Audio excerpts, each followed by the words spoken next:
أعوذ بالله من الشيطان الرجيم بسم الله الرحمن الرحيم الصلاة والسلام على أشرف المرسلين سيدنا محمد وعلى آله وصحبه وسلم تسليما كثيرا. Chères sœurs, chers frères, assalamu alaikum wa rahmatullahi ta'ala wa barakatuh. Tout d'abord, merci à l'association Havre de Savoir pour cette invitation. Merci de nous permettre une telle rencontre pour apprendre à connaître et à se réconcilier avec notre exemple, qui est le prophète alayhi salatu wassalam. Il est important dans le cheminement spirituel du musulman de marquer des temps de pause pour revenir à l'exemplarité du prophète alayhi salam et se ressourcer, essayer de puiser la lumière, essayer de puiser dans sa miséricorde pour pouvoir rebondir et pour pouvoir et pour trouver l'énergie nécessaire à notre cheminement spirituel. Alors, le thème, la quête de l'harmonie, pourquoi parler d'harmonie? Tout simplement parce que nous vivons dans une société qui se nourrit de ses excès. On vit dans une société qui vit dans la démesure. Et comment expliquer cette démesure? Comment expliquer tous ces excès dans lesquels baigne le consommateur moderne? C'est parce que finalement, la société moderne, la modernité, autrement dit, n'a conçu l'homme, n'a pas su concevoir l'homme dans son intégralité. Et l'être humain a été réduit uniquement à son aspect purement matériel. Et tout le progrès dont il est question dans la société moderne, à l'époque moderne, est un progrès purement et uniquement matériel, où la raison humaine a été réduite à l'étude des phénomènes sensibles. Point stop.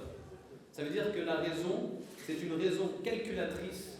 On est dans une arithmétique des plaisirs, où le but c'est de chercher qu'est-ce qui va nous faire le plus plaisir dans la vie. On est dans la quête de l'intensité dans le plaisir, et c'est ce qui conduit, c'est ce qui provoque tous ces excès, toute cette démesure, toute cette disproportion dans notre société. Et la meilleure façon de retrouver la paix, de retrouver la sérénité dans cette société qui se nourrit de ses excès, de sa démesure, c'est de revenir à l'harmonie, cette harmonie qu'a incarné le prophète alayhi salam, cette harmonie que nous transmet, que nous enseigne le message, la sagesse du prophète alayhi salam. Et quand on parle de modernité, qu'est-ce que c'est que la modernité? La modernité, on peut la définir de plusieurs façons, mais elle se caractérise essentiellement par un certain nombre de choses. Par la rupture, par la déconstruction sur le plan philosophique, par la dissonance sur le plan de l'art. C'est-à-dire c'est un temps, une époque qui a voulu s'émanciper du passé, de la tradition, de l'héritage pour s'inventer un monde, pour s'inventer son existence, et où l'homme moderne va se suffire à lui-même. Où l'homme moderne va se suffire à lui-même, pensant qu'à lui seul, il va pouvoir se transformer et transformer le monde.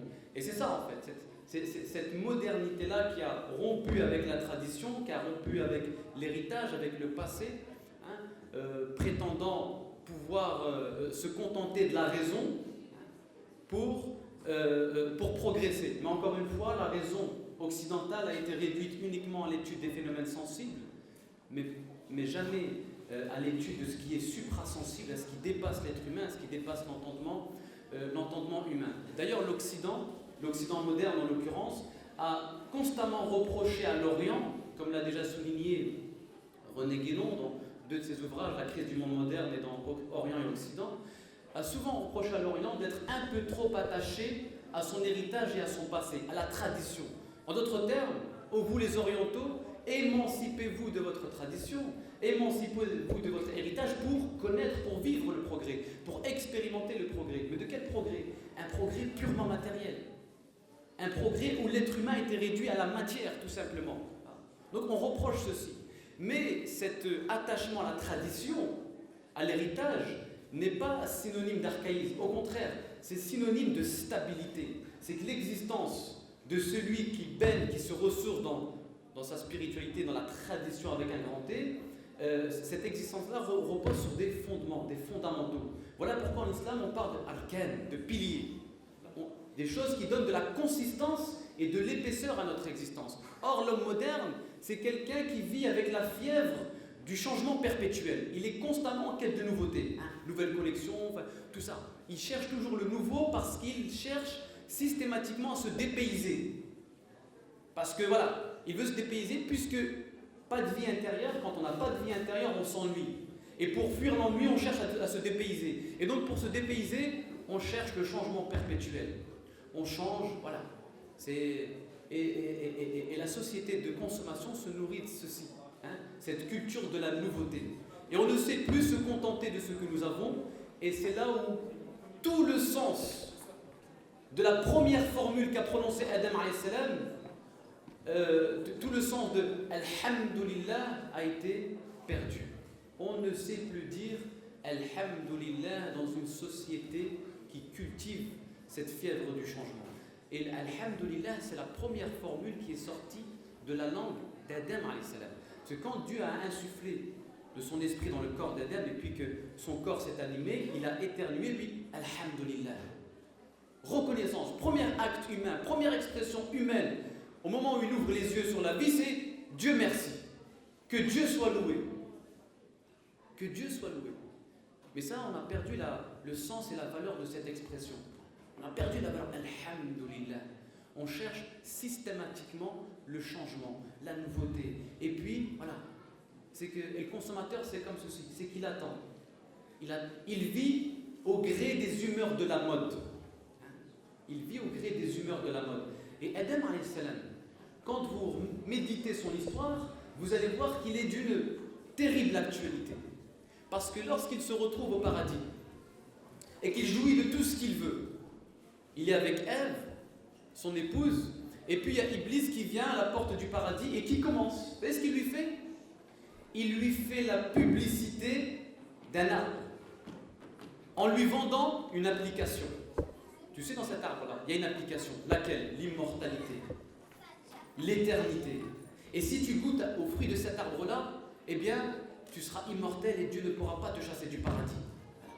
Ça fait écho à la société de consommation.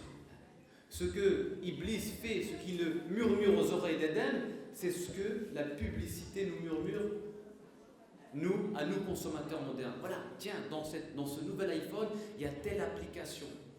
Comme si ces applications pouvaient vous transformer et transformer le monde. On est en train de créer des besoins illusoires, factices, des faux besoins. Et on vous donne même les moyens d'accéder à ces faux besoins par le crédit, par exemple. Voilà, pour vous faciliter la consommation. Et tant qu'on vit dans cet état d'esprit, dans cette consommation effrénée, on vivra toujours avec un mal-être intérieur. On éprouvera systématiquement un vide intérieur. D'ailleurs, c'est-à-dire qu'aujourd'hui, on vit dans une époque, dans des sociétés qui commencent à ressentir cette crise du sens. Il y a beaucoup de gens qui, de nos jours, commencent à se retourner vers diverses spiritualités, parce qu'ils essayent de combler un vide. Certains ont essayé de combler le vide par le shopping, par la consommation, ils se sont leurrés. Donc maintenant, ils essayent de combler ce vide. On se tourne maintenant vers le développement personnel, vers la psychothérapie, vers le yoga, le bouddhisme. On cherche. Ça, c'est la preuve que l'être humain est en quête. Il essaie de combler un vide. Et que la modernité, philosophiquement parlant, n'a pas su répondre aux besoins de l'être humain, mais aux besoins de l'être humain dans son intégralité, pas en tant que corps seulement, mais en tant que corps, cœur, esprit, intelligence. C'est ça finalement. C'est que l'être humain ne vit pas que de son corps. Et ce qui se passe actuellement, c'est qu'on fait tout pour susciter les besoins purement physiques, corporels.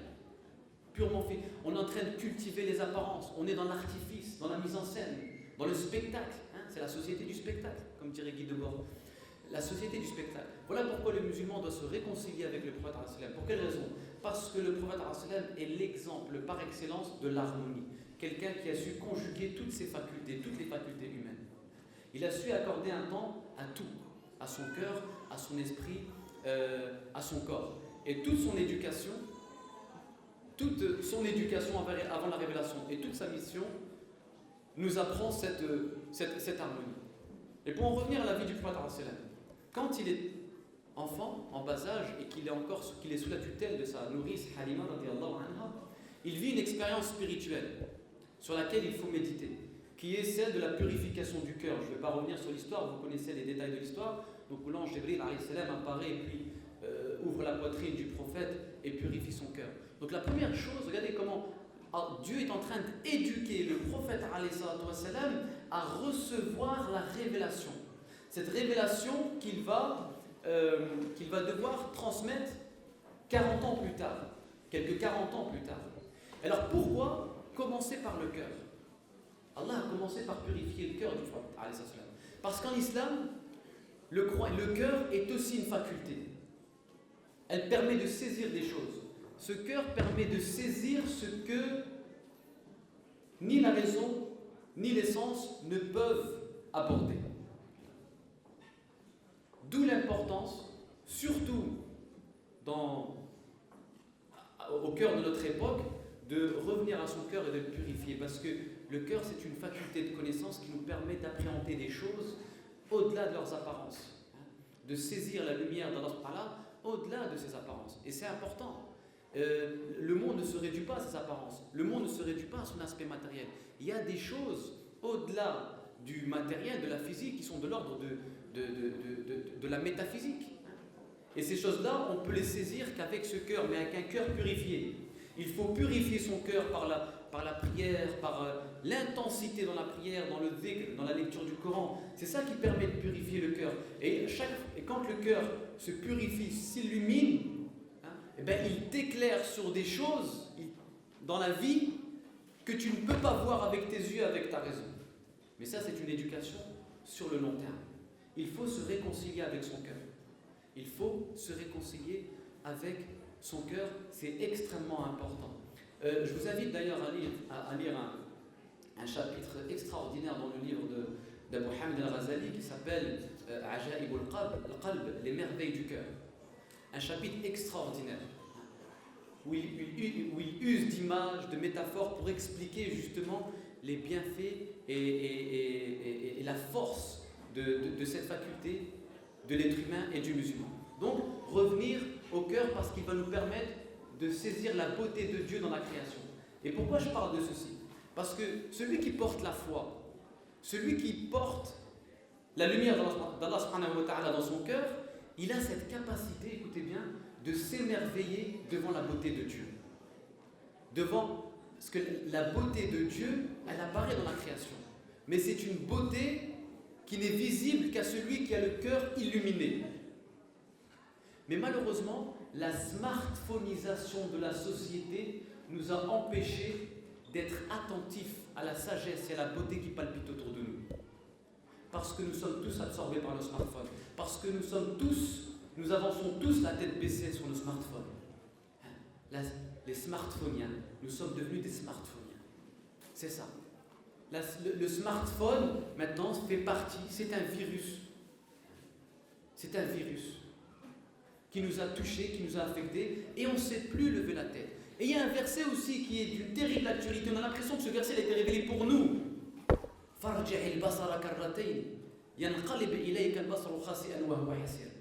Lève les yeux.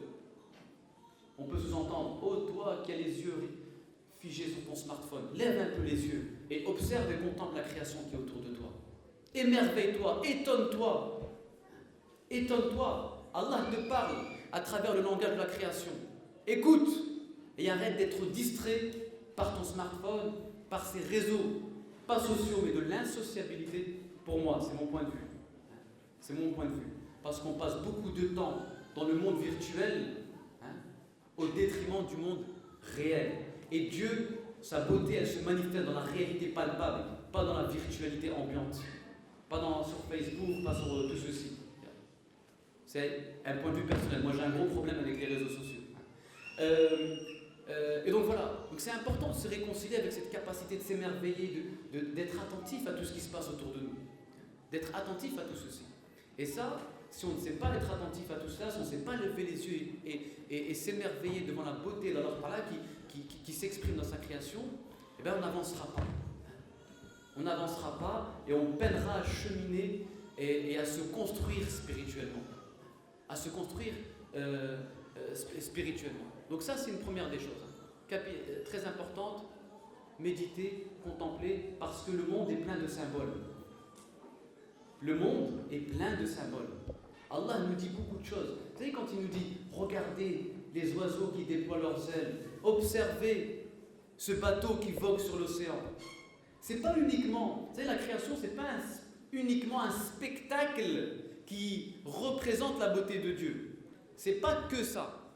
Mais c'est aussi une école qui nous transmet des enseignements.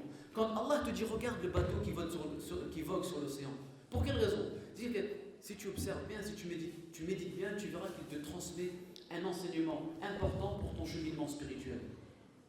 Ce bateau-là, imagine, si l'eau le pénètre, qu'est-ce qui se passe?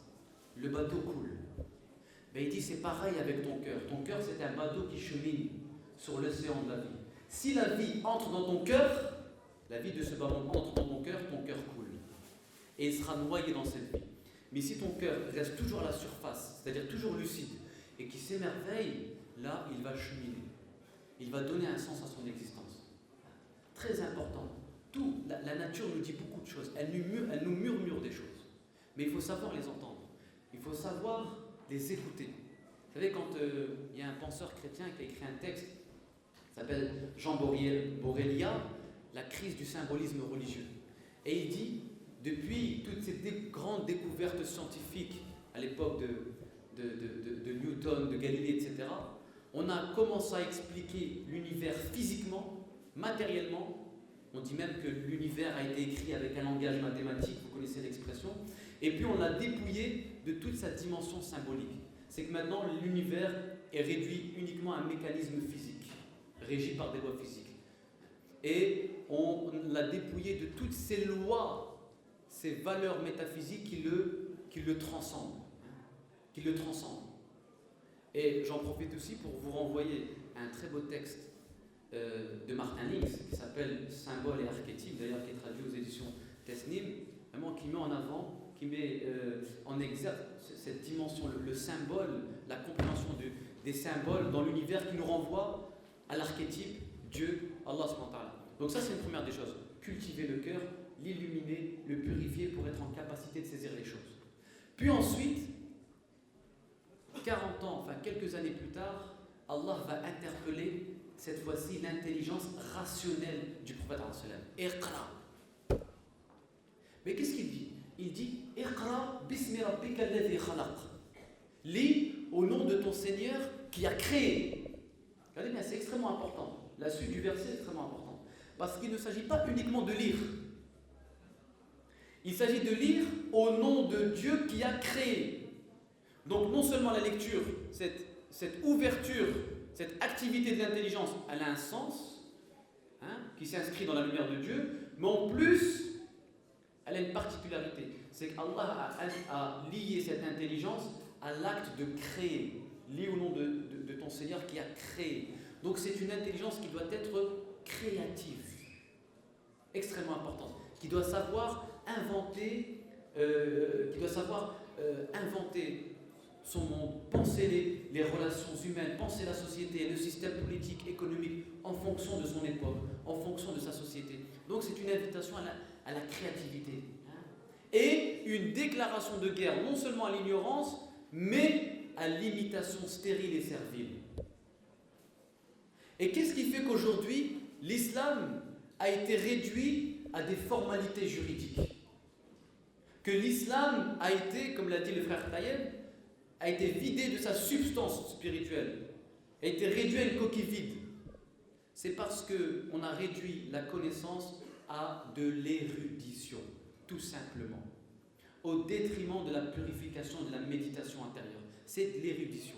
Donc les gens sont là et ils vont vous réciter les différents avis des imams, ils vont s'étaler sur la chaîne de transmission de hadith, de la pure érudition. C'est ce qu'avait déjà condamné Malek Benabi, un penseur algérien, il y a quelques années. L'érudition.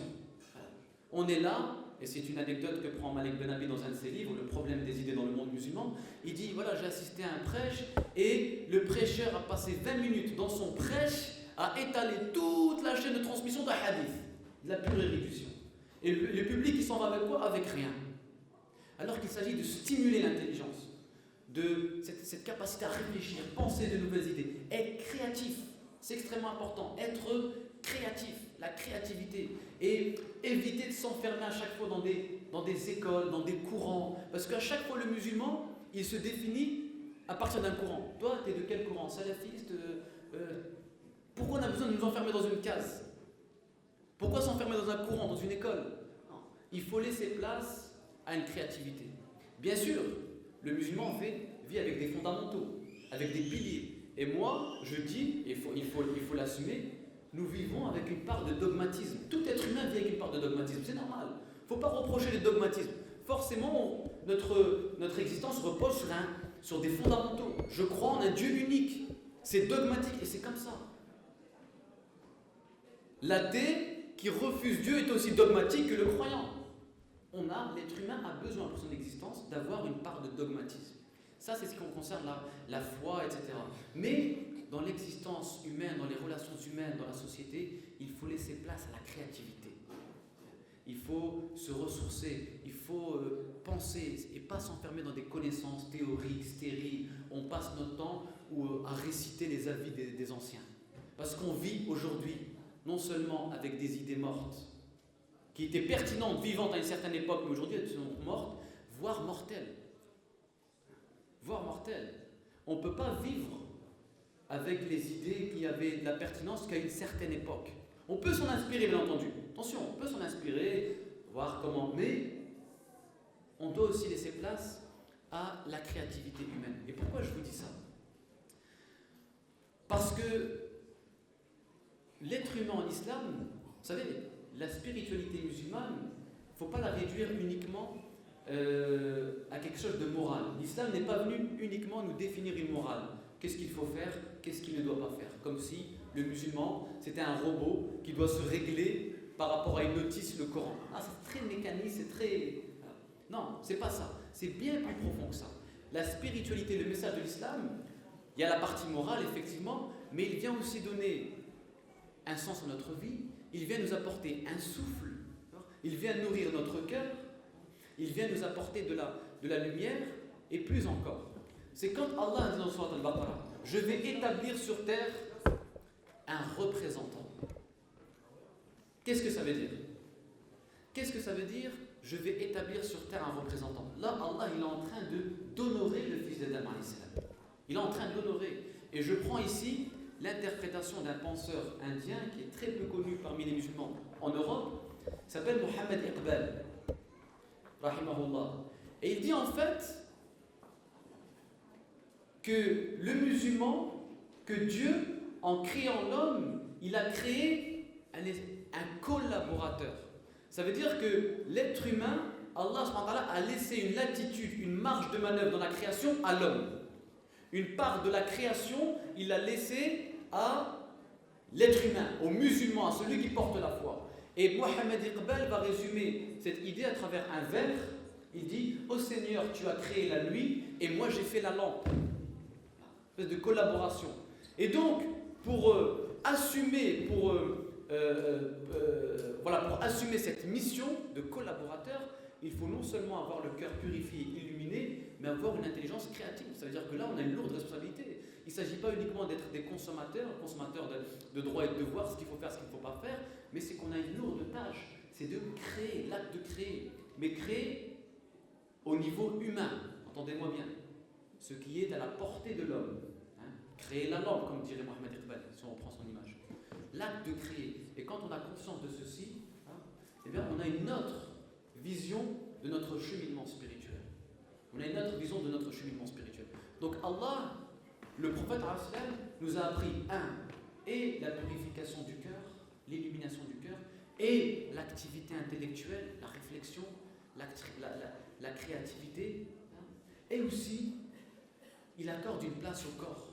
Et vous connaissez un peu toutes les traditions où le prophète rappelle à ses compagnons d'accorder des droits à son corps, d'accorder du temps à sa santé, de faire attention à l'hygiène physique. Donc, c'est l'harmonisation de ces trois choses-là, le corps, le cœur et l'esprit. Quand on les harmonise, c'est là que se trouve la paix. La paix, la sérénité, elle est dans la fusion, la conjugaison de cette triple faculté. Cœur, corps, intelligence. Et pas l'un au détriment de l'autre. C'est qu'aujourd'hui, on vous pousse à l'exubérance des sens et du corps au détriment du cœur. L'exubérance du corps au détriment même de l'intelligence. Au détriment de l'intelligence.